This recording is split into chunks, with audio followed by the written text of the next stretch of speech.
I thought that was for Randy. Welcome back, Mike, to In the Music Room. This is the portion of the show that we kind of get to know you. We heard all of your wonderful songs and music, and now we need to get to know a little bit more about you. Oh, I get to start making stuff up then. Oh, You do, good. you do. I'm a fiction writer, you know. So. I know, but, give us the real you. So let's start from the beginning. Where were you born and raised? I was born in Huntsville, Texas, and my mother was not in prison there. She was good. She was only. Well, she was visiting my dad when she. Oh yeah.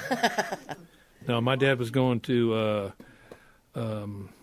what's the university there? Sam Houston State. Sam Houston State Teachers College before it was a university. Okay.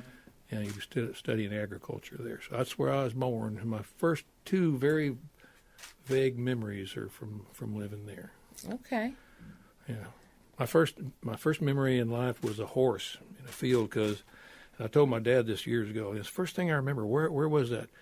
And he had a job on this farm, and he would plow with a horse-drawn plow. This was 1950, about 1959 or 60, when I was maybe a year and a half old. Right. And I remember sitting in this field playing with dirt clods, I still do that every now and then. Uh-huh. And I looked up, and there's a horse there. And I said, well, look at that thing, And that was it for my little memory there. Oh, wow. Yeah. And my dad said that was Charlie horse. That was the horse that he used to plow the field with. Oh, wow. Yeah. So I'm guessing you probably have siblings. I mean, usually ranchers have their kids to help them.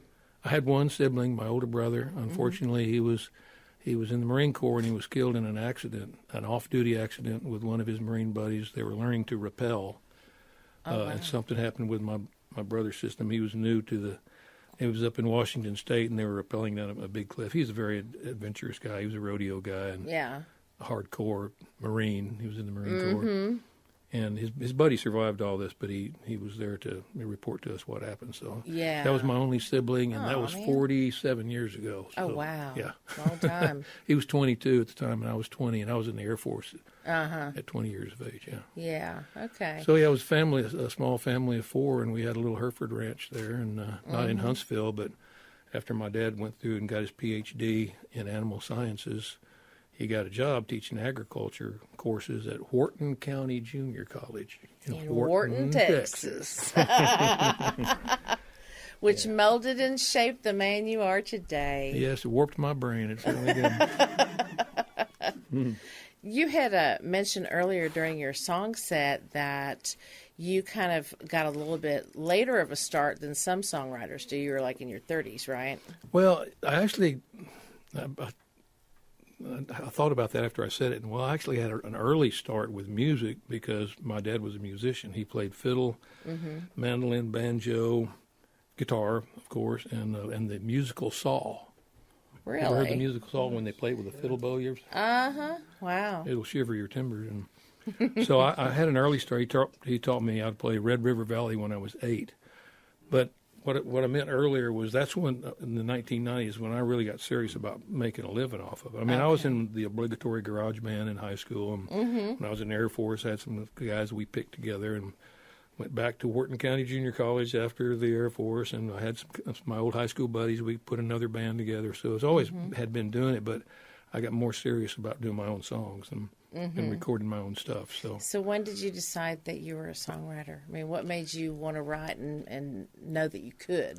Well, you don't have to decide. It kind of decides for you, because I didn't really think that much about where songs came from, but they all come from somebody, And so I would just make up these little ditties, like I could hear in a movie soundtrack or on the radio or whatever, and I was always just making stuff up.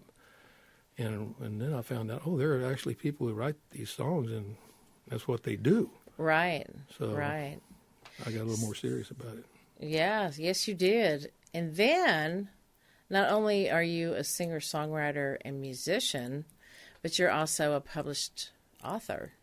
True. You write novels. Yeah, when I was a kid, my dad, he taught at that college for 10 years, had a great time there. His students are still great friends of his. Oh, They nice. all loved his classes because he's a very funny guy. So funny, in fact, that he quit his job as a professor to become a professional humorist out on at first it was for like the Chamber of Commerce and some little convention, but his career just got bigger and bigger and bigger because he's so funny. And so he did this for 40 years or more, and where he let me go with him and play guitar sometime when he wanted to play the fiddle, and we came up with an act together. So I got for about 25 years, I would do that with him, even though he did more of it than I did. Even at that time, he did just he'd just show up and talk, and had these routines that were like Jerry Clowers or Foxworthy or somebody like that. Right. In fact, we met Foxworthy at one of his you? one of our gigs. And you make better money doing that than you do playing honky tonk music. The money's pretty good. Yeah. So he'd play these big conventions for a big corporation or a big association. If you've ever been a member of an association, you have a annual convention. Same if you're in a big corporation, you have an annual convention. And I got to go with my dad to Australia to do 3 of those conventions for this company in Australia, and we just had a ridiculous time doing that. So I've been lucky enough to ride my dad's coattails on some of this stuff. And he's still alive. He's 92, and my mom is also still alive and kicking at 92. That's great. And my dad still plays the fiddle. He goes. If you ever want to see my dad, go to Lukenbach, Texas on Wednesday afternoon. He plays in the the picker circle. Oh, neat. And he's usually the only fiddler who shows up. So everybody says, "Take it, Doc," on every song. Doc Blakely, yeah. That's cute. So, but you were asking about the books, and so yes. One of the things my dad did was he wrote some books. He when he was a professor, he and another professor wrote some college textbooks, which is not real fun to write or exciting or anything. But he was an author. So he knew the ropes, and then he wrote books on humor, how to use humor, not just joke books, but how to use humor in your own presentations that you have to give in business or whatever. So, if you grow up in a family where one of your parents writes books, you're like, oh, I guess maybe I can do that. My old man does it. Right. And later on in life, my mother wrote this incredible historical novel and self-published it. And she's a published author too. Well, give us the title so you can give Mom a little plug. Hers is called The Wisely Chronicles. Her maiden name is Whitley, and it's based upon some records that she looked up about her own family and how they settled very early in the Virginia territory, before it was a state. Right. Back in those days, 1600s. And just very well researched, and the characters, just leap off the page. And nice. So the Wisely Chronicles. And pick up your copy today. That's right. So, both my parents have written and published books. So yeah, so the apple doesn't fall far from the tree, obviously. Although your content is a bit different than, although researched and everything else, your content is pretty much more on the Western type. Most of novels. my books are Westerns. Yeah. Growing up on a ranch, you just know about horses and saddles, and we were hunters and all that, so you know about guns, and we had Winchesters and Colt revolvers, and all that stuff was just familiar to me. And my dad taught me to rope when I was 8 or 10 years old or so, and we had a good roping horse that we practiced on. So you get a feeling for how it really was, even though modern day cowboys in it was a lot rougher in the old days, but you at least get a taste for it. And I would watch these Western movies, and I was like, that doesn't look right. That's not how we do it. Yeah. Some of the Westerns, some of them were very good. Develop your first character. How did I develop my first character?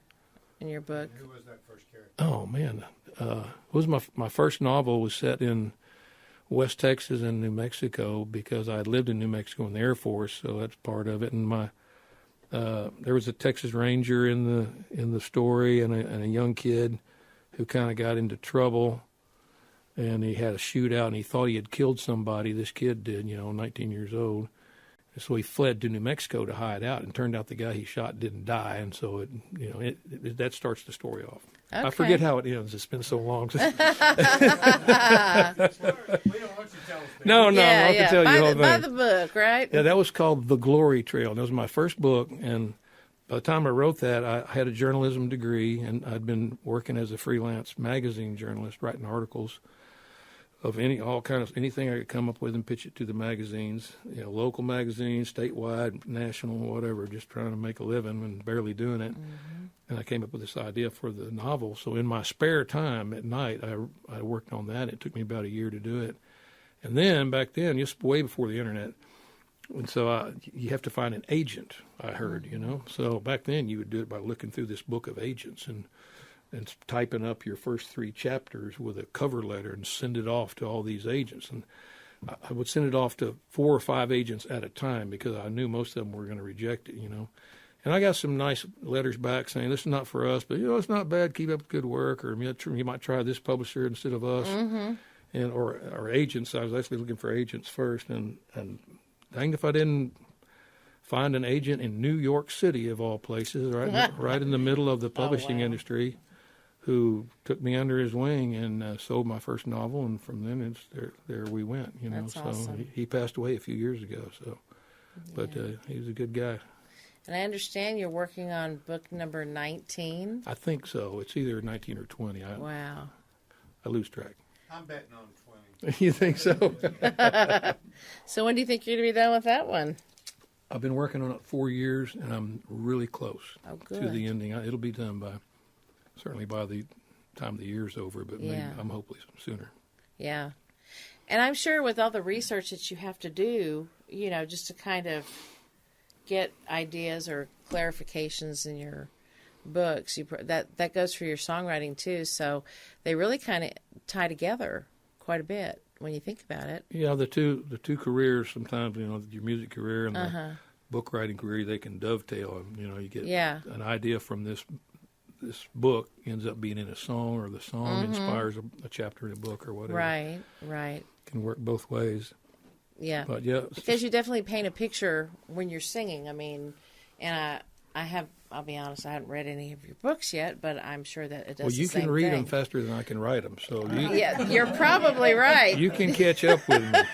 You are You know, probably and back right. early on, I could crank out one of them. Where is it? Summer of Pearls. Right there at the here. very back, yeah. I wrote it in 2.5 months. It's a shorter book. Wow. And it didn't require that much extensive research. And back then I would write 10 pages a day on a novel, so I could crank them because I wasn't in the music business that deep at the time, which takes up a lot of time. And it turns out that playing music for people is more fun than sitting at home writing a book. So what do you think I'm going to do? But I still do a little bit of both. And now it takes me, years instead of months to write a book. But I'm writing bigger books, too, with a lot more research. My last 2 books have been about, my last book and the one I'm about to finish are both about the Mexican War. And the Mexican-American War, not the Pancho Villa Revolution, but the war before the Civil War. Mm-hmm. And all this, I'm using all real people as characters, like the generals and the captains and everybody, some guys who were in the war and wrote about it. Mm-hmm. So I'll use those people as my characters. So it's got to be right. It's got to be meticulous, and that it's really so meticulous that I don't want to do any more of it after I finish this book. You know what would be a cool book to write? What? A book about your life and your dad, or your your family in general. The I mean, memoir. he could, the memoir. Yeah, That could I be a got- really interesting Why not? book. Why not? There you go. There's your next book, I've been Mike. thinking about that for about 30 years. Not really. Have you? Yeah. Well, Wait till you get old to get old. Yeah, the thought has crossed my mind because I grew up down a dirt road that was sometimes a mud road, and outside of town, and not a whole lot of people grow up like that anymore. They don't. And They don't. And you're not that old. Way before so. cell phones and the internet and all that stuff. Right. Before PC computers or anything. Mm-hmm. Or Yeah. we still had the dial phone. Maybe. I was telling Helen yesterday, the very term dial a phone is obsolete. You don't dial. Right. I know, but we still use it. Still use that. Uh-huh. Yep. Well, you are pretty prolific in your writing, obviously. You've got 15 albums. And those are all Mike Blakely albums, correct? Or you I think I have 14 Mike Blakely albums, and then the Outlaw Firm album right. too. So And tell us about the Outlaw Firm and how that came to be. So there's 3 guys in the Outlaw Firm, myself, obviously, and John Arthur Martinez, who I met when I moved to Marble Falls in probably 85-ish. And he was a little more into the music, more so than I was, and he was doing his original stuff, and he had access to a studio. So, and he heard me play some of my songs around town. He said, let's write some songs together, blah, blah, blah, and we work in the studio, just figuring it all out. Right. And so he's John Arthur Martinez, and John Greenberg's the third guy in the trio, and he got to town in the 90s. He's from Oklahoma originally, and just drifted down here because he sensed that there was some music going on. Great guitar player, great songwriter, and we do 3-part harmonies in our trio and write some of the songs, all three of us together. But we'll do a song that I wrote or John Arthur or John Greenberg wrote or some that we wrote, just, two of us wrote, whatever. Right. So, we did our first album, and we were trying to figure out, well, what are we going to, after 25 or 30 years, we thought, we got this 3-part harmony thing down. Maybe we ought to, instead of just, showing up and playing without a name, let's pick a name for our band or whatever it is, our trio. Yeah. And we tried to figure, okay, what's our name going to be? And I wasn't here at this meeting, but it was John Arthur and John Greenberg, and Greenberg said, well, how about we just put our names in alphabetical order? Blakely, Greenberg, Martinez. And John Arthur Martinez said, no, that sounds too much like a San Antonio law firm. Right. And so John Greenberg said, well, how about the Outlaw Firm? And so that's how the Outlaw Firm came about. That's great. It's not that we're real outlaws. Right. Well, some may beg to differ, but, I'm not saying anything. Oh, wow. So that's how the name came about. And we have a great time doing it. Each one of us has his own things going. John Greenberg's a chef when he's not playing music, and we enjoyed having y'all here. We had a good time here too. You can tell that you guys really like each other and you enjoy playing together, and it makes it a fun night for sure. Yeah, and we record in John Arthur's studio in his house, so we got a ready place where we can record, and he gives us a little break on his studio price. And so. I'm betting he does. Yeah. Well, you have some accolades, and that probably people don't know about. You you won the International Music Association for Best Working Cowboy Song of the Year, and you also won a Spur Award for the Best Western Song of the Year from Western Writers of America. Yeah, and those two awards were for the same song, which I played earlier.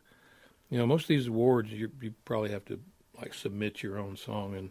And I'm a former president of Western Writers of America. It's an association for professional writers who write about the West, mainly nonfiction writers, fiction writers, magazine writers, but there's also poets and songwriters. Oh. So they started an award for Best Western Song of the Year, and so I did win a couple of those, but the one with the International Western Music Award, I didn't enter it. Somebody else entered it for me. Entered it for you, great. Yeah, and so that was a nice surprise. So that one song that Damon Rogers and I wrote, The Outside Circle, it won a couple of awards. So. And how awesome is it to have people like Johnny Rodriguez, Red Steagall, Gary P. Nunn, playing your music? It's just weird. It's just a dream come true. I mean, Yeah. You think about who's going to listen to this stuff, and will anybody record it? And, sure enough, it turns out happening. Flaco Jimenez and Raul Malo recorded a song that John Arthur and I wrote. Oh, wow. With Alex Harvey, and I keep looking up, seeing Alex Harvey's his picture. You know what? Today, it's actually been 5 years since Alex passed away. Oh, really? Today. Wow. 5 years today. Yeah. Well, he was a great songwriter. He wrote Delta Dawn for the Delta Dawn. What's that flower you got? And he wrote Reuben James and Hell in High Water and Ring Ring Telephone Ring and a bunch of other songs. Great songwriter. And he had a friend who lived in Marble Falls, and he saw us play. And he said, "Why don't you come to Nashville? You stay at my house." And so we would do that, and we wrote songs with Alex. Yeah. And so we wrote a song with him, and he spoke Spanish pretty well too. Mm-hmm. So we wrote a song called "Seguro que Hell Yes," which means surely yes. It's an El Paso phrase that you hear a lot. You know, they mix English and Spanish on the border. You know, and like, you know, you want to go downtown, and you say "seguro que sí," which means surely yes. You want to get a beer? Seguro que hell yes. That's how it's used. Right. And John Arthur discovered that out there, and he pitched it to me and Alex, and Alex said, "Oh, I want in on that." Yeah. So we wrote this song. We wrote it all in Spanish the first time, and it didn't rhyme, even in Spanish, and it only has 2 chords. It's a weird little song, But Alex made a demo of it, and he pitched it to some producer that he knew walking through the airport. Alex in Nashville, Oh, wow. getting off a plane, and this guy's getting on a plane. Everybody knows everybody at that level, you know. Right. And I forget the producer's name, but he produces Flaco Jimenez, the great accordion player Flaco Jimenez, you know, Grammy Award winner, multiple Grammy Award winner. And Flaco will make these albums, and he'll have a bunch of famous singers sing a different famous singer singing each song on the album. So Alex Harvey sang him a cappella, seguro que hell yes, in the airport, you know. Oh, wow. And the producer's like, "Give me a tape soon because we need one more song." And sure enough, Flaco cut it with this producer and got Raul Malo of the Mavericks to do the main. And so they recorded it. It won a Grammy. The album won a Grammy for Best Mexican American Performance. And then we shot a video in Green Hall, Texas, in August, and that's not really air conditioned. That was a long day. But Raul was there. Raul Malo, great guy, very friendly guy. And we shot this crazy video, and so those are all good memories. And 22 years later, Alex called me, because Alex was publishing. He was our publisher with his songs. In other words, he would pitch them. Right. He said, "Oh, we got another guy who this would be about right after 2002 or something, maybe even later." And he said, it's on the phone. I was in New Mexico, and he said, "There's another guy interested in recording Seguro que hell yes." And I said, "Who?" He said, "This white boy named Alan Jackson." All right. And I laughed because I thought he was joking. He said, "No, actually, he's already cut it, and it sounds really good." Wow. So Alan Jackson put it on his album. You know that Walmart album he did? Like there's 3 discs, 3 LPs, vinyl. Yeah. And it's got every one of his hits on those 3 discs, and about 7 songs that he apparently cut in the studio but never put on an album. Like he cut our song and we never knew it, like 20 years earlier. Wow. And so that he knew some of that stuff, and that's how we got in on Alan Jackson cut there. So Wow. I don't know, it's crazy, isn't it? It's kind of cool, though. Yeah, it's pretty cool. Now, I understand that you with the Outlaw firm, you've finished recording your second album, or getting ready to be done? We have to redo one harmony part. Other than that, we're finished with the recording part. All the guitars, all the drums, bass, everything is done except that one thing we have to fix. Okay. And then in a couple of weeks, we're going into another studio where we like the way the guy mixes the record. Masters it all. Yeah. He's going to mix it and master it. Okay. And that's studio in Dripping Springs. So when do you think we'll see this? We're shooting for June, but we're not sure which year. We're hoping for this year, though. Right. No, we're just like June. I think Yeah. you should come and open 2026 for us in January. That'd be pretty cool. Okay. All right. I'll talk to the boys. No, it'll be in June. Okay. Yeah, we got to get the artwork done and all that. So we are our own label. Right. So we are a hands-on band with all that stuff. And if you are your own independent label, you get the whole pie, not just that one little slice of the pie. Who's the most artistic out of the 3 of you? Well, it depends on in which area. And There's words, there's instrumentation. I'm Johnny talking Gringo's drawing, cover work. Visual art. Yes. We hire that out. Oh, you do? Okay. I didn't know if y'all did that too. We can make little sketches, but we hire some professionals to do it. Oh, okay. Yeah. Okay. Yeah. Wonderful. Well, the cool thing, Mike, is that, you love what you do. You love the people that you do it with, and you are a consummate entertainer, and to be able to do this and make a living doing it, you're extremely blessed. I'm sure you know that. Absolutely. Yeah, and you bless us with what you bring to us. It really, you really do. So. You know, I think I learned a lot from my dad when he broke away from the college he was teaching at, which wasn't easy because he was getting tenured. You know, he had benefits, he had salary, but he knew he could have more fun for one thing and reach more people and eventually make more money, and he did. So you know, he was his own boss at that time, and I've never, you know, I was in the Air Force. I don't know if it's a real job. That's the military, but I get it's a lot of work. But other than that, I've never had a real job. I've been able to follow the example of my parents and the entrepreneurial spirit, and just work and play a lot of gigs. And if you don't have a day job, then you've got a lot of time to hunt up some gigs. Hone your craft. Yeah, hone your craft, learn your songs, and do a lot of rehearsals and book a lot of gigs. Right. And do a lot of driving. Oh yeah, yeah. Takes a special person to be that road warrior. Well, you gotta love it. It's hard, but if you love the goal is to get in the room with people, or a big concert, a little concert, big concert, it's all the same. As long as you got some people to speak to sing to, right. to try to get some feedback from, then that's the goal. And we do stadiums sometimes, and we do little rooms like this and everything in between. Yeah, yeah. So why wouldn't Walt was here one night, and he said the thing that amazes me is there's always somebody there when I get there. Yeah. Walt Wilkins is another great guy. And I've written some songs with Walt, and he's a bit younger than me, but I look at him as a mentor because I've learned a lot from him, especially songwriting as well. After the song Poetry, oh yeah. Yeah. Well, Mike, again, thank you so much for coming up and all the way, from the hill country. It's not a short drive at all. And you have blessed us tonight, and I believe I can speak for the entire audience. We have so enjoyed you, and thank you for being here and making life better. Oh, that's a wonderful compliment. Thank you so much. Thank y'all. Appreciate it. Thank you for tuning in, everybody. You are in the music room.